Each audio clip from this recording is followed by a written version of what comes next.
Thanks for everybody who sat for the first time. Welcome. Um, Today I wanted to talk a little. I feel like last week um, was like a real practical sort of talk. And so today, if you'll allow me, I'd like to go back up into the clouds a little bit and speak a little bit more of just what's been on my heart a little. I feel like a lot of folks over the week in my meditations, one-on-one or in groups, or in like email correspondences, have asked me a lot of like unique questions this week that have somehow all kind of boiled down to like, what do I do when I feel stuck or overwhelmed? Or where do we go from here? It was kind of a lot of grappling with that kind of concept. I think, especially as we approach this upcoming week, with inauguration and things like that on people's minds politically, and just as we pass the new year, just people resetting in that way.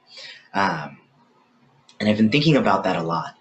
And I've been thinking how interesting it is that through like a meditation venue, a lot of folks are asking me like what to do, not how to think about it. I think that's interesting to see how many folks are trying to like unpack action through like feeling space lately. That's really interesting. But regardless of that, with Martin Luther King Day coming up and all of these questions kind of colliding, I've just had a lot on my mind.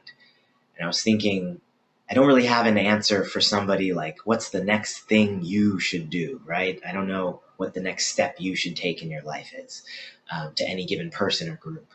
And so I was thinking of like what I do when I get overwhelmed, like to start the day. How do I like keep kind of action in my heart or kind of an energy going forward? And how do I feel like that's going in a path that like feels good? Because I think that is also something on people's minds that they're not sure which direction to take right now, which one will feel good to them or those around them.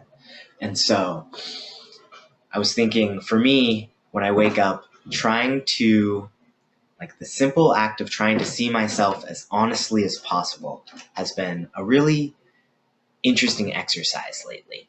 And what I mean by that is waking up and like being able to check in with myself and see like how my body actually feels. Like, what am I not ignoring, like pain wise or like movement wise or stretching wise? How's my mind feeling? Like, what are things that I need to kind of reinvigorate my intent behind that I might not be doing as much of that I need to? What am I doing really well at right now?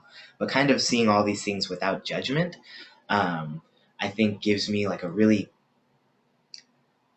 good, safe way to practice seeing things clearly, right? Because there's no stakes in that. I'm just practicing with myself and my own thoughts. Nobody's gonna show up and be like, you're really thinking about yourself weird right now, because nobody knows that. So I get to like safely think on all those thoughts and practice, okay, what does it mean to like radically see a situation clearly?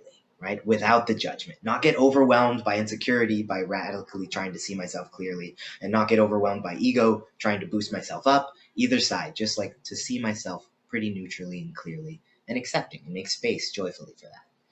And so through that, I think it allows me to better see folks around me clearly, right? And then I start to think, okay, well, if learning about me teaches me about folks around me, maybe the way I'm approaching learning doesn't have to be with such a stick in the, like a drawn line in the sand, right? About now I'm learning about me in meditation, now I'm learning about others, right? Maybe that can be more of the same thing.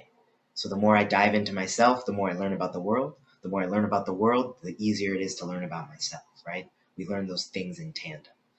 And so for me, like just those two, the really simple concepts just of trying to see things clearly and trying to understand how every time we're diving inward, we're also expressing outward, right? Every time we learn something about ourselves, we're learning about the things that created us, right? And that's everything around us. So we can't learn about one without the other.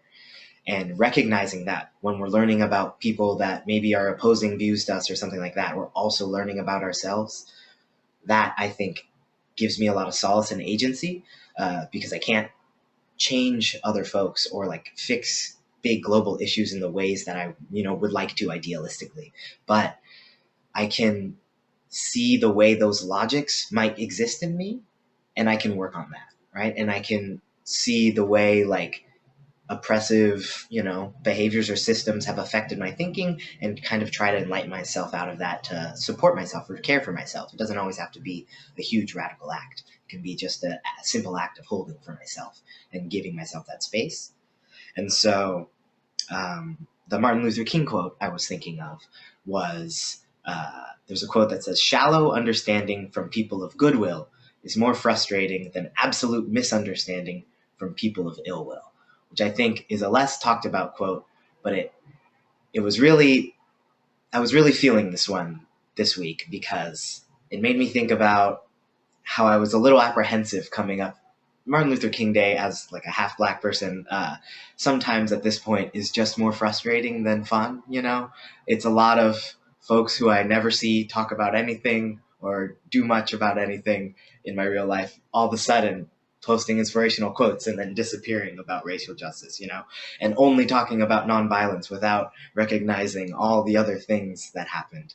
And so I think understanding that without judgment, sometimes we see ourselves shallowly, right? We just see the surface of what's happening because we're overwhelmed with all the things we need to do, all the ways we think we need to be, all the shoulds in our lives. And so being able to dive deeper and really take that good intent that we all have and be able to support that intent with our action and our thinking by giving it the space to kind of breathe and settle and find its way.